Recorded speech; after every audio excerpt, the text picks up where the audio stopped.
Sally Field ruled Hollywood for decades. She was sharp, talented, and unstoppable. But while her career soared, her love life was anything but simple.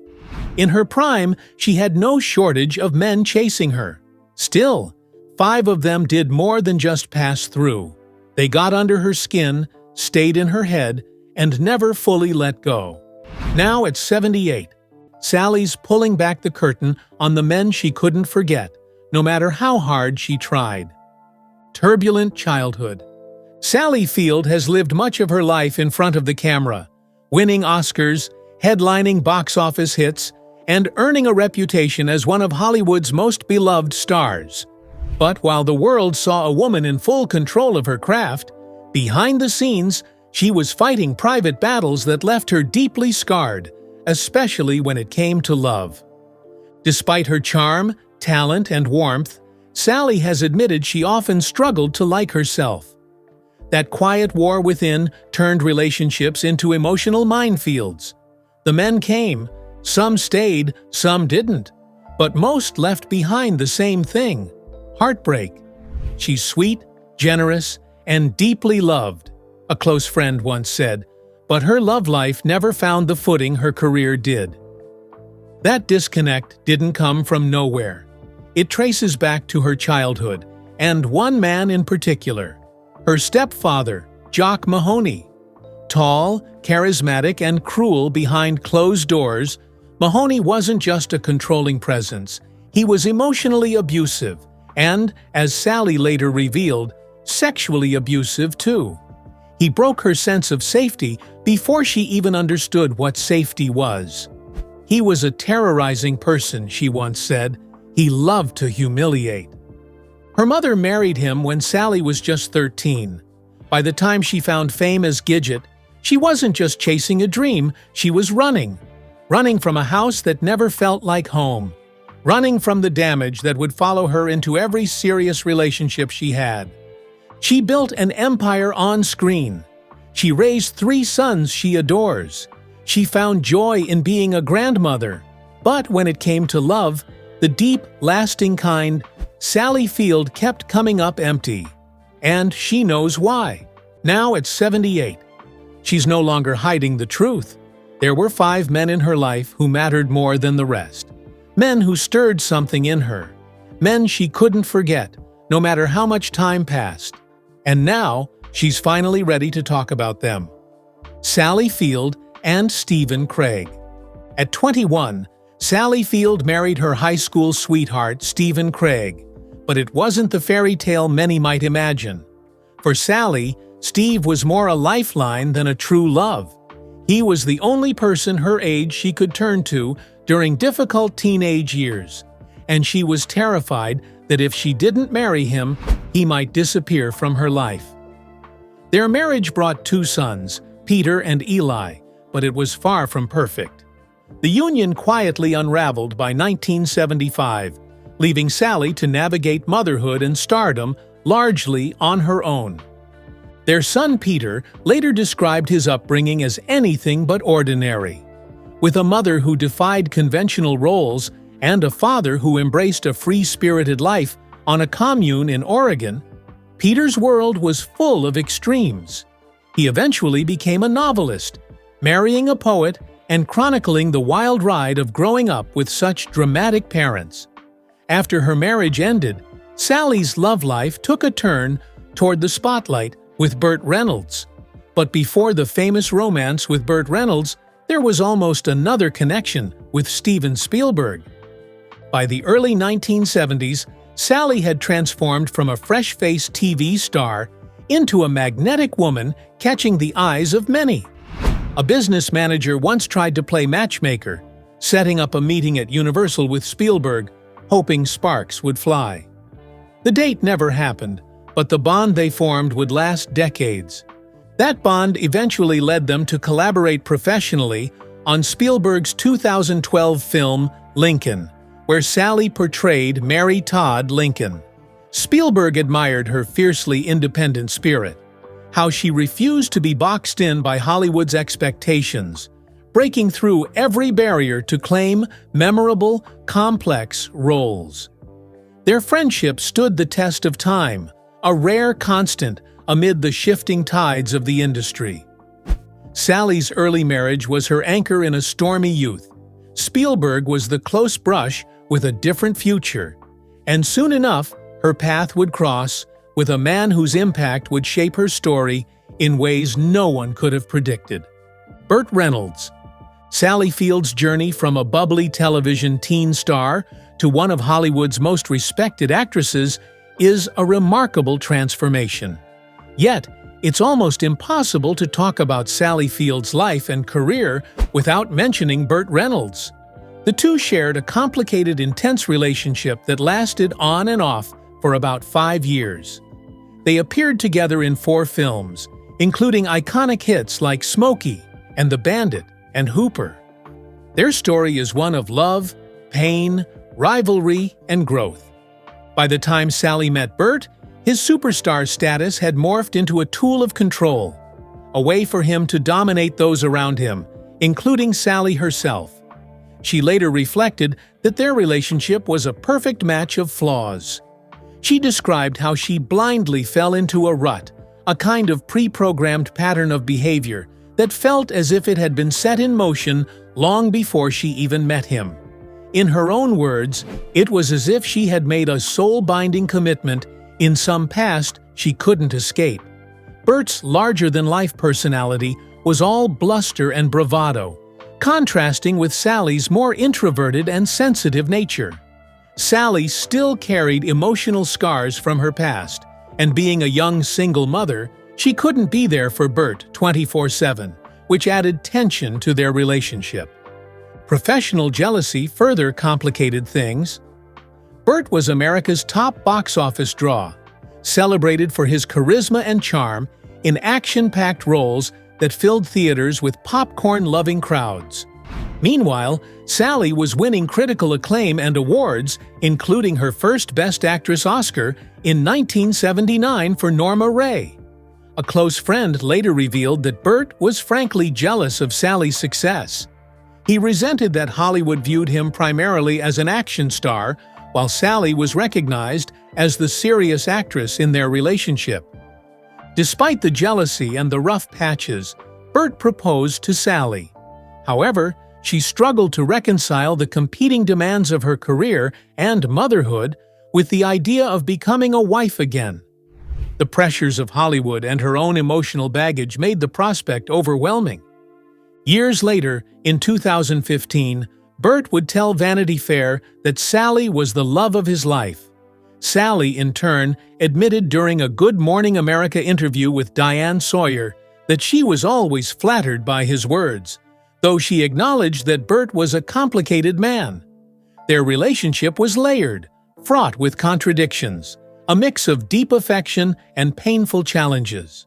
In interviews with the New York Times, Sally described their romance as confusing and complicated, full of love and care, but also hurt and turmoil. She recounted how Burt didn't want her to attend the 1977 Emmy Awards, where she famously won for her role in Sybil. This was just one example of the control and emotional push and pull that marked their relationship. Sally also revealed how her stepfather's abuse in childhood deeply affected how she related to men, including Burt. She explained that she was trapped in an old pattern of behavior, predisposed to fall into the kind of relationship she had with him. She said she couldn't see the danger ahead or how to escape it. She described Burt as a preformed rut in her path, a painful cycle she was caught in despite herself. Still, after Burt's death, she spoke of being flooded with feelings and nostalgia. She said that certain moments in life leave marks so deep that they never fade. They stay alive for decades. Her years with Burt, she said, would remain a part of her history and heart for as long as she lived. Sally's statement after his death was tender and reflective, calling him buddy and wishing him peace in rest. Sally admitted she never wanted Burt to read the memoir because of the brutally honest passages about their relationship. She felt it would hurt him, and she wanted to spare him that pain. She also anticipated that Burt might have defended himself or lashed out, and she wanted to avoid any further hurt on either side. Looking back, though, Sally views her time with Bert as a transformative chapter in her life. She has always thought of him with a degree of nostalgia, though their relationship lasted only a few years. About 3 years continuously, and maybe 2 more, on and off. It shaped her existence and personal growth profoundly. She told NPR that despite its brevity, it was hugely important to her movement as a person. Bert himself expressed similar feelings. In a 2016 interview with the Daily Mail, he called Sally the love of his life and described their split as his biggest disappointment. He said the sense of loss never truly goes away, and lamented the distance between them despite still having occasional contact with her son. He expressed hope that Sally might one day reach out to him for a conversation, but acknowledged that she had not. Their story remains a bittersweet tale of 2 complicated people whose love was real but deeply flawed. Sally Field and Burt Reynolds left an indelible mark on each other's lives, reminding us that love stories are rarely perfect, but always human. Kevin Kline and Johnny Carson. In 1982, fresh off the set of Kiss Me Goodbye, Sally Field began dating Hollywood's rising star, Kevin Kline. At the time, Kline was gaining attention for his role alongside Meryl Streep in Sophie's Choice, and the 2 actors seemed like a natural match. Both deeply involved in their craft and navigating the pressures of Hollywood, it appeared their connection might have potential. However, the romance between Field and Kline never truly blossomed. They only went on a few dates, and the relationship quietly fizzled out, if it had ever been more than a brief spark at all. Interestingly, the pair reunited professionally nearly a decade later, starring as ex-lovers in the 1991 romantic comedy Soap Dish, a playful nod to their brief history.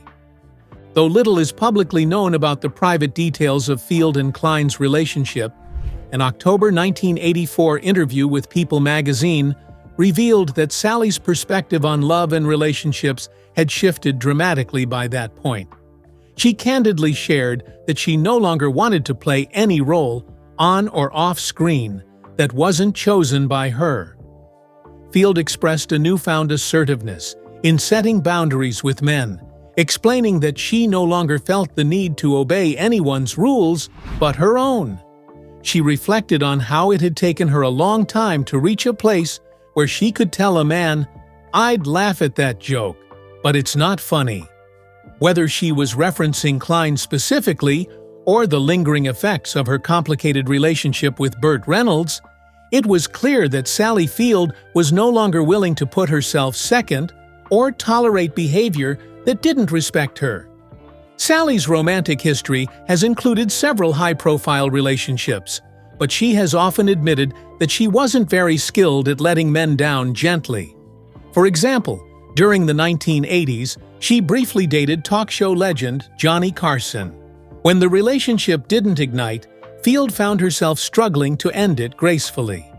On a 2019 episode of Watch What Happens Live with Andy Cohen, she confessed that she wasn't good at saying no and resorted to extreme measures to extricate herself. She told Carson she was having a breakdown and was being sent away, admitting she simply couldn't figure out how to say, "I'm really just not into this."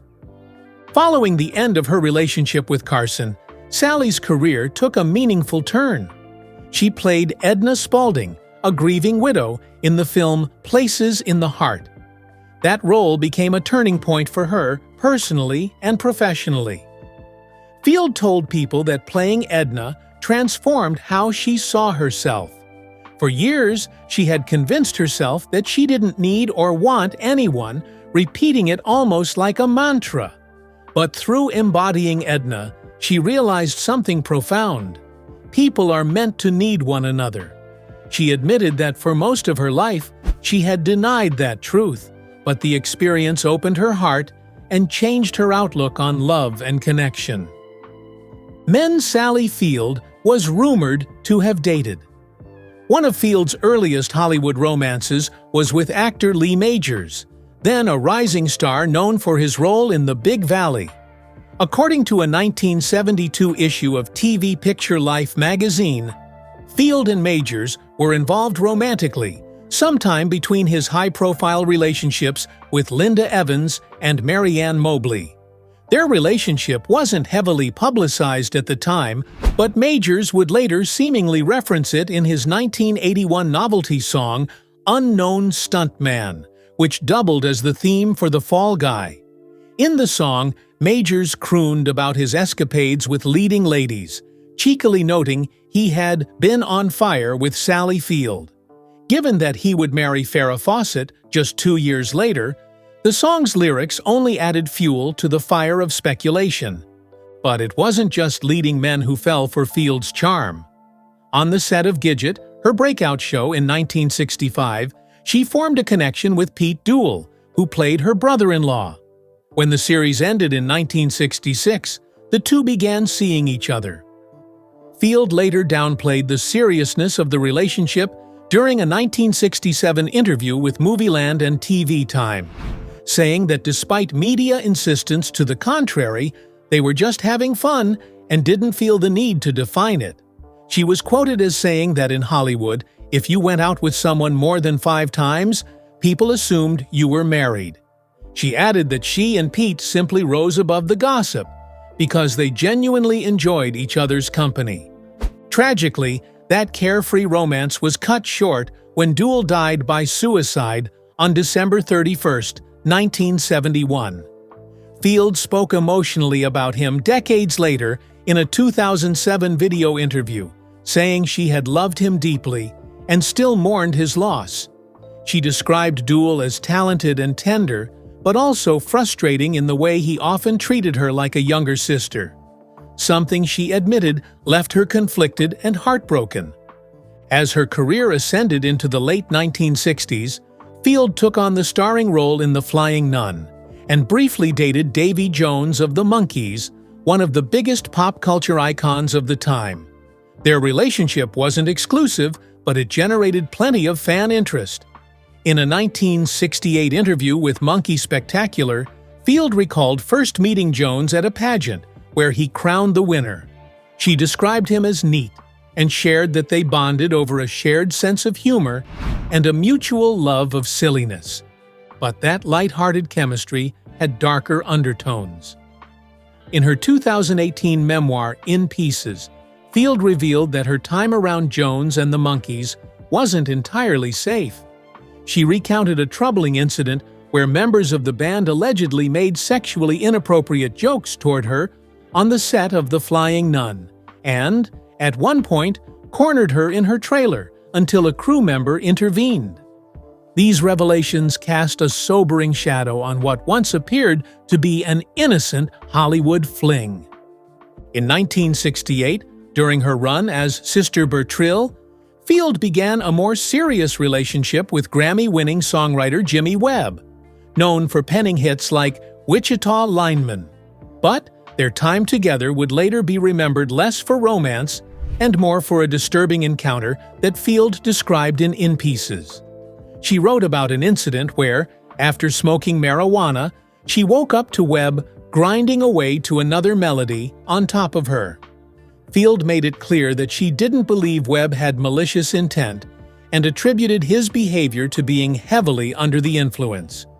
Webb responded publicly to the claim in a 2018 email to the New York Times. He said that he and Field were both young, successful, and living a typical swinging 60s lifestyle. He said they had smoked pot, had sexual intercourse, and shared many memories. He emphasized his respect for Field, saying that he didn't include her in his own memoir because he didn't want to tarnish her wholesome image.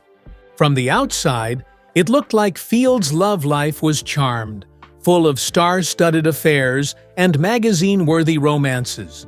But in reality, it was often complicated, painful, and at times unsafe. By the time she married Alan Greisman in the 1980s, after her famous but turbulent relationship with Burt Reynolds, it seemed like she had found stability. Their relationship moved quickly, with the two marrying less than a year after they began dating. They welcomed their son Sam in 1987, and Field seemed to settle into a life of family and film. But in a 1996 People magazine interview, Field revealed that cracks had long been forming. She said Graceman enjoyed going out and socializing, whereas she suffered from anxiety in such settings. She described the relationship as increasingly tense and unhappy, adding that instead of appreciating each other, they began focusing on their flaws. She ultimately told Graceman that their environment wasn't healthy, especially for their son. The couple divorced in 1994, but they remained committed to co-parenting. Field's friend Kate Capshaw remarked at the time that they had such a nice divorce and were great at working together for Sam's sake. After the divorce, Field briefly dated Jerry Knight, a gaffer and lighting technician. The two appeared together at the Waterworld premiere in 1995 and even held hands at the 47th Emmy Awards. But that romance too fizzled out quietly, and by the end of the 90s, Field had largely stepped away from dating altogether. Alan Graceman. By the time Sally Field met film producer Alan Graceman, she had already weathered her fair share of romantic turbulence. Her high-profile on and off relationship with Burt Reynolds had come to a definitive end, and she'd been divorced from her first husband, Steve Craig, for nearly a decade. So when she crossed paths with Graceman at a Los Angeles restaurant, love wasn't exactly in the air. Not yet, anyway. It would take a full year and a half before they began dating. But when they finally did, things moved quickly. Sparks flew, and the couple tied the knot in 1984, less than a year after their relationship officially began. 3 years later, they welcomed their son, Sam, into the world. He would become the center of Field's universe, growing up remarkably close to his mother, often seen by her side both on and off the red carpet. But behind the scenes, all was not well. In a candid 1996 interview with People magazine, Field opened up about the unraveling of her second marriage. He wanted to go out, to be with people or go to parties. "I couldn't take it," she admitted. "I'd have an anxiety attack." The joy had gone out of Mudville. Rather than appreciating each other's strengths, the couple began zeroing in on what drove them apart.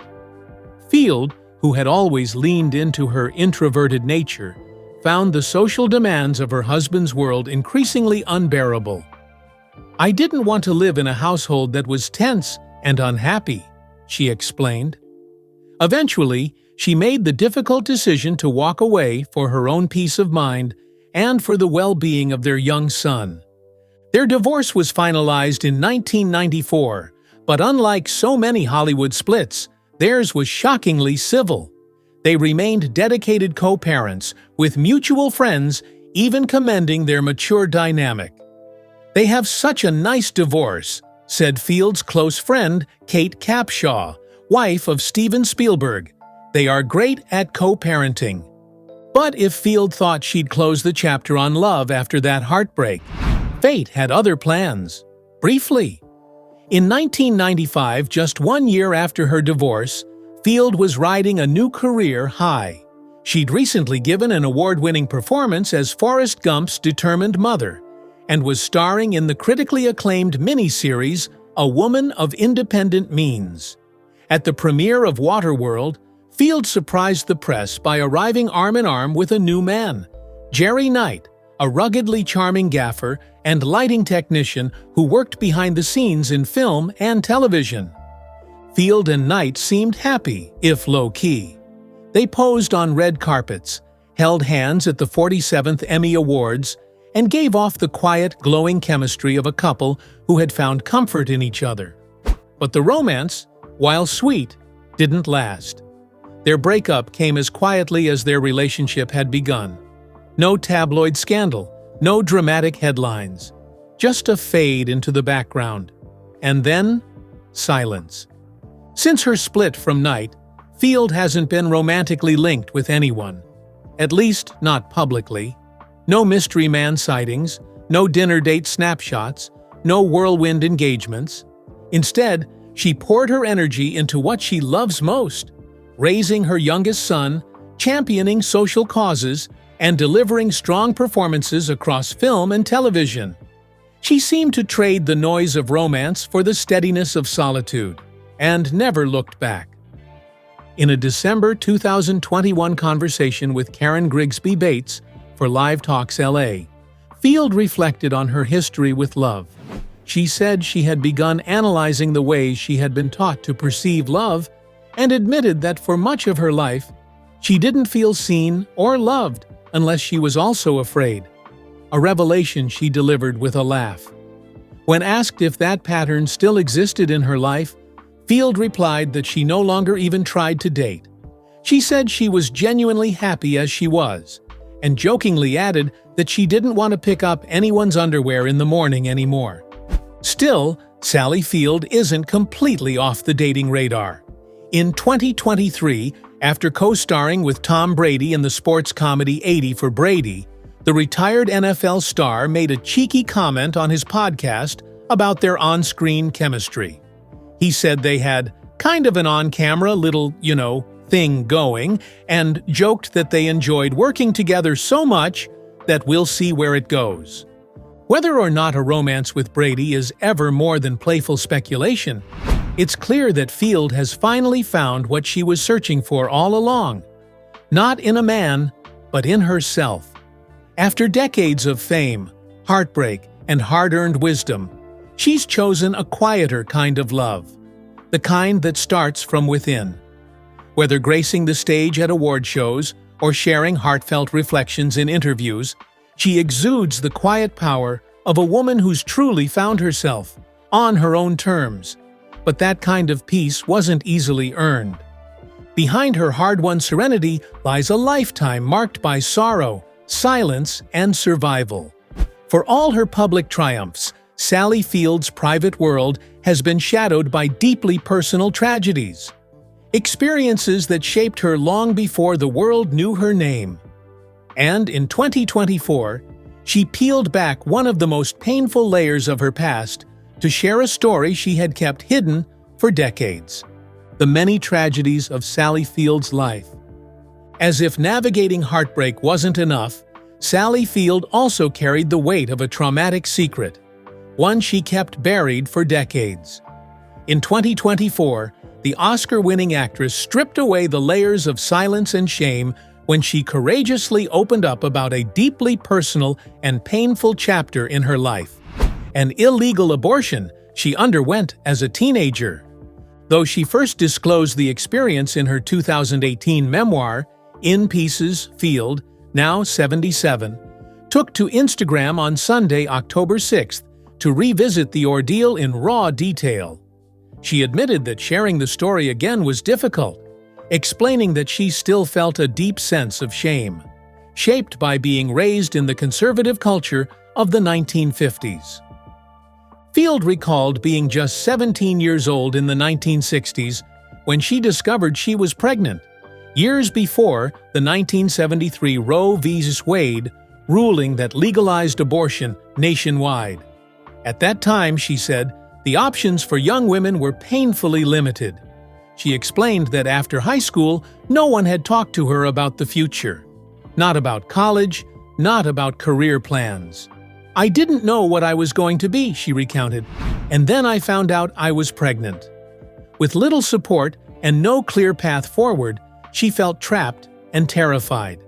Fortunately, a family friend, her doctor, stepped in to help.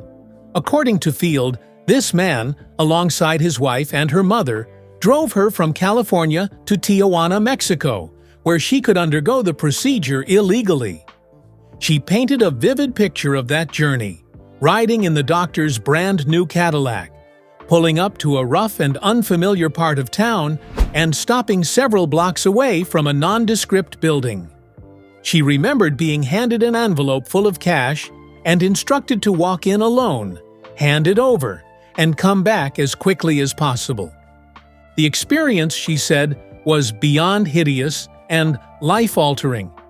Field revealed that no anesthetic was used, only a few inconsistent puffs of ether that left her limbs numb, but her pain fully intact. She remembered every moment of the procedure and the searing agony that came with it. But the physical pain wasn't the worst part. Field shared that the technician who performed the abortion tried to take advantage of her during the procedure. She described the horrifying moment of realizing she was being molested, and the terrifying effort it took to muster the strength to push him away while her body was immobilized. It was, she said, an absolute pit of shame.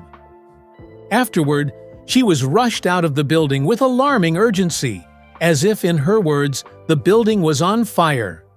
Despite the trauma, Field expressed immense gratitude toward the family doctor, who risked his career to help her. She described his actions as both generous and brave, knowing full well that he could have lost his license if anyone had found out. Remarkably, only a few months later, Field's life took a sharp turn. Despite having no agent and no clear direction, she began auditioning and landed the iconic role of Gidget, marking the start of a storied acting career. Reflecting on that twist of fate, she called it something glorious outside of ourselves, suggesting that even in her darkest moment, life had not yet finished with her. Which name on the list shocked you the most? Share your thoughts with us in the comments below. Don't forget to like, share, and subscribe. Click on the next video that pops up. You won't want to miss it.